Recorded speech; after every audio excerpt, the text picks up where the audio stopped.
Yesu aliwaagiza wanafunzi wake, anawatuma wakafanye mabadiliko, wakatengeneze mpango ulio kamili. Katika ile mstari wa 19 anasema, enendeni mkawafanye mataifa yote kuwa wanafunzi wangu, mkiwabatiza kwa jina la Baba na la Mwana na la Roho Mtakatifu, na kuwafundisha kuyashika yote niliyowaamuru mimi, na tazama mimi niko pamoja nami hata ukamilifu wa dahari. Sema amen.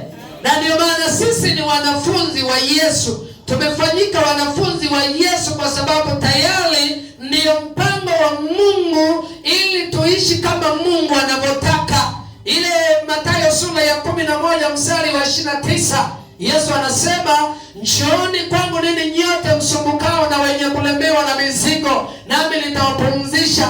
29 anasema, jitieni nira yangu mjifunze kwangu, kwa kuwa mimi ni mpole na mnyenyekevu, nanyi mtapata raha nafsini mwenu. Hebu jipigie makofi kwa kuwa na raha ndani ya Yesu Kristo. Sema amen. Kwa hiyo tayari tumefanyika kuwa wanafunzi, na tayari tunajifunza kile ambacho Yesu alichokiacha. Tunajifunza yale ambayo Yesu aliyoyaacha, ili makusudi tuwe na uzima wa milele. Na ndio maana tayari kufanyika sisi kuwa wanafunzi wa Yesu ndiyo tiketi ya kuona uzima wa milele. Sema amen. Amen. Ukija kuangalia Tanzania, kuna kawaida fulani ambako unatakiwa utambulike. Huwa ukienda sehemu yoyote wanakuuliza, una namba ya NIDA?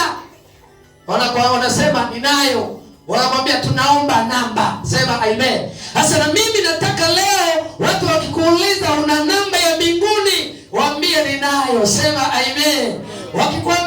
Wakikuuliza iko wapi, umwambie Yesu ni Bwana, anatoa uzima wa milele. Sema amen. Hiyo ndio namba ya tiketi ambayo iliyoko ndani mwako. Una wokovu na uzima wa milele. Hiyo ndio namba ya kutambulisha kuingia katika uzima wa milele. Sema amen.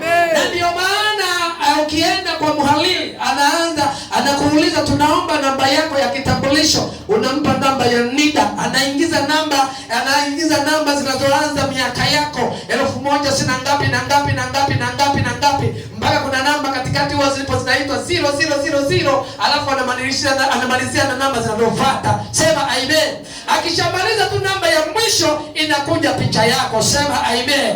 Sasa na leo natamani kila unakotembea watu waingize kodi zako tu. Wakiingiza kodi ya wokovu, jina lako linasomeka katika uzima wa milele. Sema amen. Haya, tayari unatembea na kodi moja tu. Sema amen. Kodi yako ni uzima wa milele. Kodi yako ni wokovu wa thamani kuliko vitu vyote. Kodi yako ni Yesu Kristo mwana wa Mungu. Kodi yako hakuna